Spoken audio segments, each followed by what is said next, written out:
So ngayon ang pagkukwentuhan natin ay tungkol sa bad trip. Oo, bad trip ang pag-uusapan natin ngayon. Tulad ng ganito. Teka, parang si Angelo yun ah. Angelo! Sino ka? Di mo na ako naalala, pre. Ako yung kaklase mo ng grade 2. Alam ko na, ikaw si Andre, di ba? Oo, tama ka, pre. Ako si Andre. Kamusta ka na, pre? Okay lang naman. Ikaw? Okay lang din, pre. Teka nga.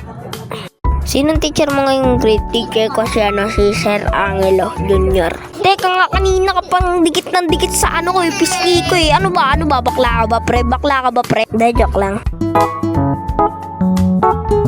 Ang init.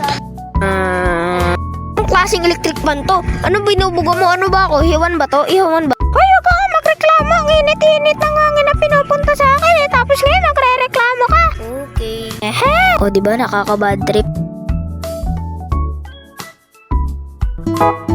Next. Teka, kanina pa to nandito ah. Ano? Teka nga, kanina pa nag-next yung nandun ah. Di ka ba nakikinig ha? Hindi, joke lang, huwag niyong gagayay. Pagpasensyaan nyo na guys ang bago kong animation ngayon dahil yung iba walang cool. Eloy, paligaw mo nga si Chris. Opo. O, diba nakaka-bad trip? Alam mo, may solusyon ako para di ka ma-bad trip. Alam mo kung ano? Eh, di mag-subscribe ka sa channel ko. Hindi, joke lang.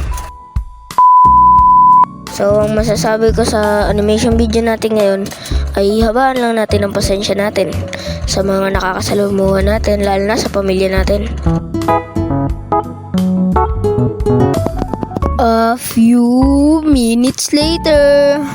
Kainis, ayaw mapindot. A few moments later.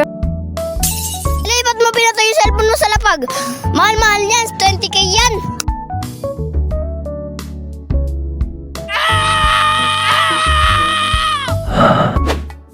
Thank you for watching.